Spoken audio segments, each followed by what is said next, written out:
You know why I really love Nick Hood as a minister? I watched his father do it, and he took over for the church, and he was one of us, but he really turned out to be a great minister.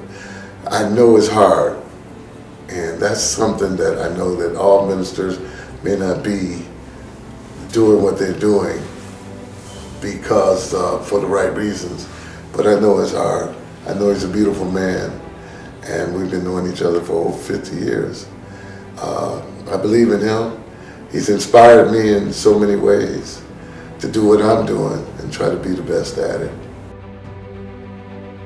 Make sure you watch Nick Hood's ministries. You'll never be the same.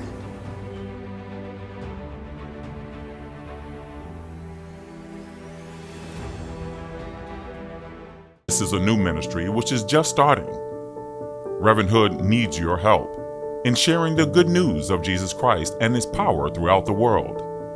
If you would be so kind as to send a donation to Nicholas Hood III Ministries of any amount, Reverend Hood will send you a free complimentary copy of his book of original personal prayers and beautiful photographs entitled The Test, The Strength, The Endurance, and The Way Out. We appreciate your support, and in this way, you can partner with Reverend Hood in sharing the good news of Jesus throughout the world. Please make your check out to Nicholas Hood III Ministries and mail it to 4535 Chrysler Drive, Detroit, Michigan, 48201. Thank you for tuning in today. I'm Nick Hood, pastor of the Plymouth United Church of Christ in Detroit. And today I want to talk about a very special kind of prayer, an impassioned prayer, a personal prayer, a prayer where you are asking God for something that you know you cannot do for yourself. In the Gospel of Mark, chapter 10, starting at verse 46, we read a fascinating story about a man named Bartimaeus, the son of Timaeus. And Bartimaeus is blind. And he hears that Jesus has come through Jericho. And when Jesus is on his way out of Jericho, it's interesting. Something brought Jesus to Jericho, but whatever it was that brought him there did not really make its way to the historians' books, the eyewitness account. You know, Matthew, Mark, Luke, and John are the eyewitnesses. But in Mark, there's an eyewitness account of Jesus leaving Jericho. And on his way out of Jericho, he sees a blind man who's identified as Bartimaeus. And Bartimaeus calls out to Jesus. He starts calling incessantly, so loudly, that the disciples of Jesus and others tell the man to shut up. They say, be quiet. You know, Jesus doesn't have time for you. But Jesus, on his way out, turns around and he looks at him and he says, what does this man want? And he says, you know, bring the man to me. And so they bring Bartimaeus to Jesus, and Jesus says, what do you want? And Bartimaeus says, I want to see. I want to see. He says, Son of David, have mercy on me. And Jesus tells him, your faith has healed you. And he walks out of town. And as he walks out of town, Mark says that Bartimaeus got up and he followed Jesus along the way. And I've been thinking about this story because at the same time, James Cleveland, the great gospel singer, one of the greatest gospel singers of all time, has a song that he calls, Lord, Do It For Me. You saved the blind man. You saved the man with a withered hand. You saved, you healed the woman with the issue of blood. You took 2 fish and 5 loaves of bread. And you fed 5,000 people from this. And if you could feed 5,000 people, if you could heal the woman with the issue of blood, if you could heal the man with a withered hand, then Lord, I know you can do whatever it is I'm asking you to do. Do it for me right now. And that's really my focus today, a very impassioned prayer. And I've in the past, some of you have heard me talk about this, that Jesus talks about persistence in prayer. Ask and it shall be given to you. Seek and you shall find. Knock and the door will be opened unto you.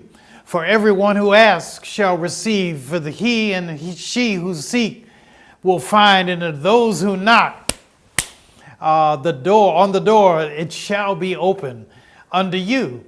And Jesus talks about persistence in prayer. But what we learn in the story of blind Bartimaeus is that it's not just persistence, but it also ought to be passion in prayer. And there's nothing wrong to call out to the Lord in your frustration. There's nothing wrong or substandard in saying, I cannot help myself. I cannot figure my way out financially. I cannot figure my way out politically. I can't figure my way out from a health standpoint. I need help. And in saying that one thing to the Lord, what you're really acknowledging is that God is above each of us. You're acknowledging that there is no power higher than God. You're acknowledging in your humanity that there is a frailty. You're acknowledging that you cannot help yourself. And that's what Bartimaeus is doing. Bartimaeus is in Jericho. And to me, Jericho is one of the most fascinating cities in the Bible. I've been to Jericho. 2018, I went to Jericho. And one of the things I learned about Jericho is that Jericho, from historic times, sat on fresh water, fresh springs of water.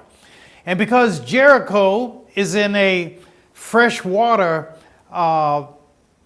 environment, water is power, and water is economic strength. And the fresh springs of Jericho produce the fig trees. They produce all kinds of dates. They produce all kinds of vegetation. And even to this day, if you go to Jericho, you can see it. And there's something about Jericho that Jesus liked. He's always going through Jericho. But there's very little that you hear that Jesus did in Jericho. Typically, Jesus is coming to Jericho or he's leaving Jericho. But in the process, something happens. And on this time, he meets a blind man named Bartimaeus. I'll tell you another thing about the geography of Jericho. Jericho sits down in a valley, and not far away from it is a high mountain. And that high mountain is referred to often as the mountain of temptation. It is this high mountain above Jericho where Jesus was tempted for 40 days and 40 nights. And I've been to that mountain. And it's an amazing. There's a cable car that rides from Jericho up to the top of this mountain of temptation. The mountain of temptation is high up there. And I think that for Jesus going to Jericho, this is just my hypothesis. And Jericho is also not far from Jerusalem. I think that Jesus had a special affinity for Jericho because in Jericho, it reminded him of the 40 days and 40 nights of temptation that he had to endure. But in this story of Bartimaeus, think about the key points in this story. Number one, Bartimaeus is blind. He's certified blind. And his blindness was real. And in a real sense, there's some of us, like Bartimaeus, who are blind. We have eyes that can see. We have ears that can hear. We have a mouth that can speak. We have a heart that can beat. But deep down inside, we are blind. We are blind to truth, blind to justice, blind to equality. And what the Lord is saying to each of us is that face your blindness. Acknowledge what you cannot see and what you do not see. That is the start to, for my thinking, mental health and spiritual health, to acknowledge your blindness. First point in Bartimaeus. Another point from Bartimaeus is not only is he blind, but Bartimaeus, I don't know if it's by luck, happen, chance, or maybe he thought it through, that he should be at the exit point of Jericho. He knew that Jesus had entered Jericho, and Jesus was creating a stir in Jericho. But by the same token, Bartimaeus is at the door of Jericho. He's at the gate of Jericho. And he knows that Jesus cannot leave Jericho without going through that gate. And so Bartimaeus is by the gate, and he's begging. He's begging for the benevolence of society.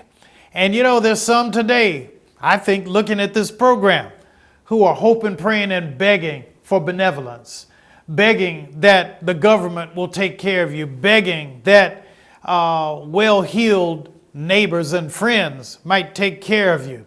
But Bartimaeus is comfortable, or at least he's acknowledged that that's what he's doing. He's begging for alms. And there at the gate of Jericho, Bartimaeus hears that Jesus is going by. He can't see Jesus, but he can hear the people shouting. He can hear the people and the crowd, the uproar of the crowd. And it is Bartimaeus who takes matters into his own hands. And he says, "Son of David, have mercy on me. Son of David, have mercy on me." And people try to shut Bartimaeus up. They say, "Can't you see this is Jesus? He doesn't have time for you. Can't you see that this man is busy? Can't you see that Jesus, the Son of God, is up here? You are down there. What makes you think that he has time for you?" But Bartimaeus, all the harder, keeps crying out, "Son of David, have mercy on me." And as Bartimaeus feels the presence of Jesus getting closer, his shouting gets louder. And you know, in life, there are people just like that crowd. There are people, I don't know if you've ever been around people who feel like they don't want to hear you talking, like you're talking too much, and they try to shut you up. They want to shut you up when you stand up for justice, shut you up when you stand up for peace, shut you up when you start talking about, isn't there a way that we can address gun violence in America and mass shootings? You know, do we really have to go through this as a society? And the more you stand up and the more you speak up, the more somebody is going to try to tell you to shut up and just be quiet. But I believe that the Lord put us on earth to speak up. I believe that the Lord put us on earth to stand up for justice, for righteousness, for truth, for peace, for mercy, for grace, and fairness and equality. And there are things that we can learn from blind Bartimaeus, that we too ought to be able to stand up and speak up for those things that are right. And then let me tell you two other points from this story that are really important. Number one, Jesus asked him, "What would you like me to do?" And Bartimaeus says, "I want to see again. I want to see." We don't know if Bartimaeus ever could see prior to meeting Jesus, but he says, "I want to see. Take away my blindness." Jesus tells him, he doesn't touch him. He doesn't spit in the ground and put saliva on the eyes. But Jesus simply says to Bartimaeus, "Your faith has healed you."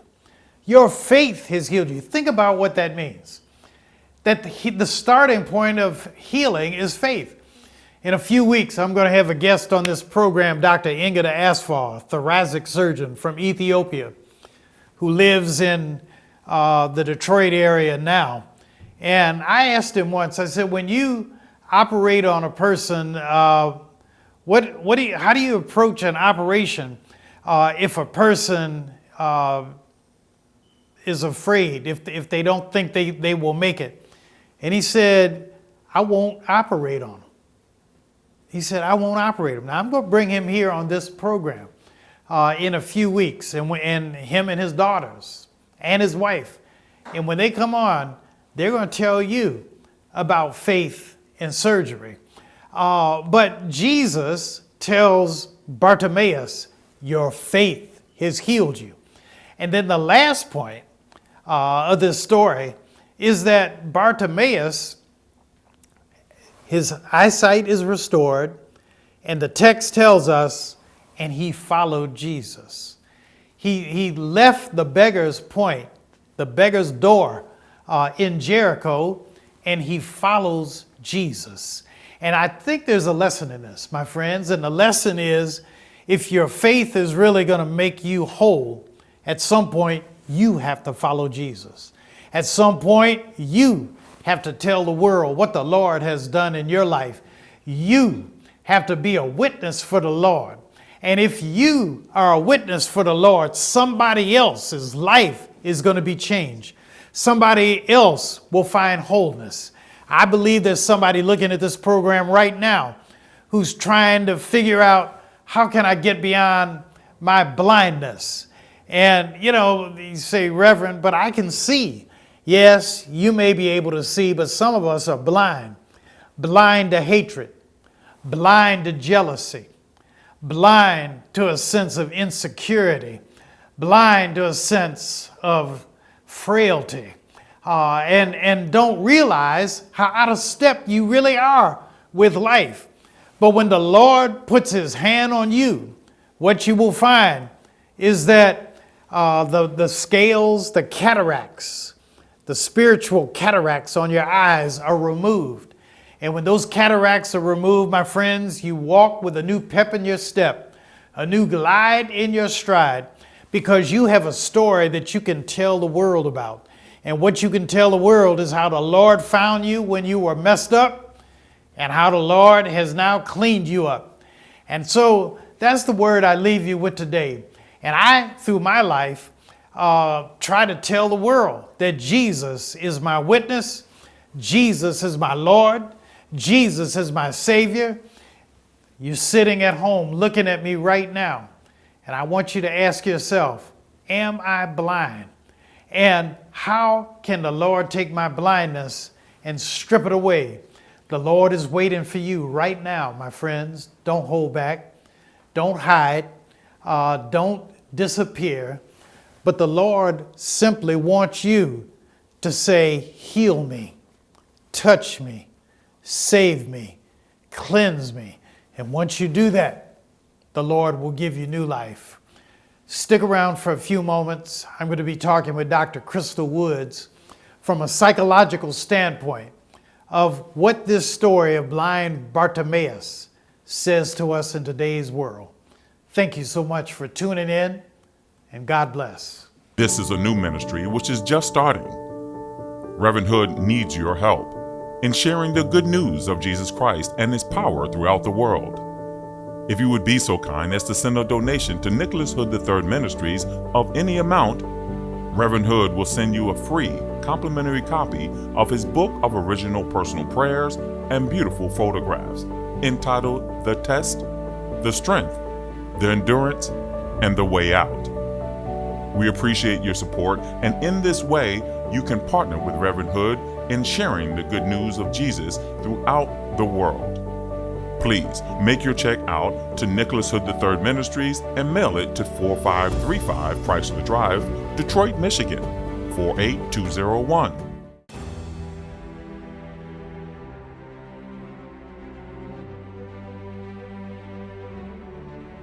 You know why I really love Nick Hood as a minister? I watched his father do it, and he took over for the church.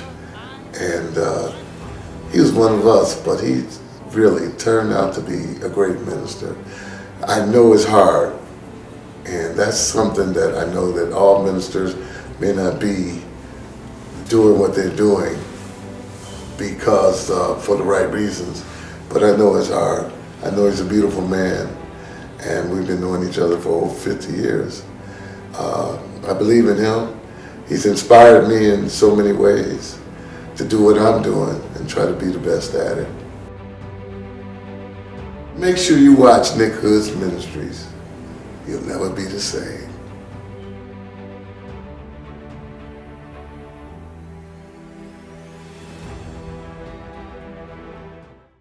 Hello again, this is Pastor Nick Hood, and thank you so much for sticking with us, those who saw the first segment. Those who are just tuning in, we're talking about blind Bartimaeus from Mark chapter 10 and his impassioned prayer for his eyesight. And I'm with Dr. Crystal Woods today, and Dr. Woods Olier, you heard me preach about blind Bartimaeus. What's your reaction? What key points jump out to you? Yeah, so it was definitely an interesting sermon and an interesting scripture. One of the first things that popped out for me was how it's kind of hard to ask for help, and that it requires a level of real vulnerability and ability to admit that I don't have things all together and that I need help. And the amount of vulnerability that Bartimaeus showed in, one, yelling out to Jesus. So I'm imagining this crowd. I'm imagining Jesus walking with the disciples, kind of trailing behind him or around him, maybe even flanking him, and maybe even providing, kind of security as he's moving through these public crowds. And Bartimaeus says, "Oh no, this is my time. And I am going to take advantage of this moment. And I am going to put myself out there. People are going to try to hush me. People are going to try to shut me up. I refuse. I am going to get this man's attention." Mm-hmm. Mm-hmm. And so what's the positive in this? What for us in living in today's world, what can we take away from Bartimaeus in a very positive way? I personally took away from that, what am I doing to get God's attention? What am I willing to do? What lengths am I willing to go to get God's attention? And, am I doing enough in that? So I think that's something I'm going to, kind of think about myself as I step away from here. And so that was the first question I asked myself. The other piece is just how optimistic Bartimaeus was. And so this man is blind. This man is blind in the time of Christ. It's tough. It would be tough to be blind in our modern world. Imagining the life that he was probably relegated to in that time and being blind, and even with those unimaginable odds, he still felt like change was possible. He felt like change is possible, and Jesus can do this for me. And it shows really how powerful our minds are, that we can, if our minds are focused on optimism and hope, we can have the belief that my life can change and that my life can change for the good. And especially if I do the things necessary to make that happen. And, on the other side of that coin is, our minds, even a pessimistic mind is very powerful. If you believe that you can, if you believe that you cannot, you are right. So the pessimistic mind that's only filtering in evidence that this is my lot in life, this can never change, this can never be different, that impacts our behaviors as well. And so because our minds are powerful to, in how we interpret the world and how they can literally shape our world and the world around us, our minds. Imagine if we exert some kind of control over that, over our minds. Imagine if we make a conscious effort to lean more on those optimistic and positive thinking, what, blessings would flow from that. And building on that point that you just made, to me, one of the most powerful aspects of this whole story is Jesus tells Bartimaeus, your faith has healed you. And tell me a little bit more about what does that say from a psychological healthiness, the role of faith in healing. What I heard Jesus saying in that was Bartimaeus's perseverance, his boldness in that moment was almost like a proxy for his faith. The idea that, oh, I know this person is rich in faith, because even after being shouted down, he only got, the scripture said he only got louder when they tried to hush him up. He only got louder. Yes, he only shouted out more. So that's how Jesus could simply say to him, and you said this, that he didn't have to, perform some sort of ritual. He just had, your faith has healed you. Well, Dr. Crystal Woods Ollier, I always enjoy talking with you, and you've opened my eyes in my own blindness. Thank you for being here. We're about out of time, but for our audience, if there's somebody in search of psychological help, tell us the name of your health service. Yes, so I am at LifeStance Health. It is a nationwide organization. I'm the director of their clinic in Southfield, Michigan. So I do administrative work there, and I also supervise the amazing therapists there at the clinic and see clients myself. And so if anyone is interested in seeking out services, it is LifeStance Health. You can Google us, honestly, wherever you are in the country, to find a clinic near you for outpatient behavioral health services. And if you can't remember all that, just call the 1-800 number on the screen, and somebody will put you in contact with LifeStance Health. Thank you so much for tuning in today. God bless, God keep you. And I'll be talking with Dr. Crystal Woods Ollier next week, and I hope you'll tune in. God bless, and I'm praying for you. This is a new ministry which is just starting. Reverend Hood needs your help in sharing the good news of Jesus Christ and his power throughout the world. If you would be so kind as to send a donation to Nicholas Hood III Ministries of any amount, Reverend Hood will send you a free complimentary copy of his book of original personal prayers and beautiful photographs entitled The Test, The Strength, The Endurance, and The Way Out. We appreciate your support, and in this way, you can partner with Reverend Hood in sharing the good news of Jesus throughout the world. Please make your check out to Nicholas Hood III Ministries and mail it to 4535 Chrysler Drive, Detroit, Michigan, 48201. If this broadcast has been a blessing to you, we ask that you mail a tax-free donation to Nicholas Hood Ministries at 4535 Chrysler Drive, Detroit, Michigan, 48201.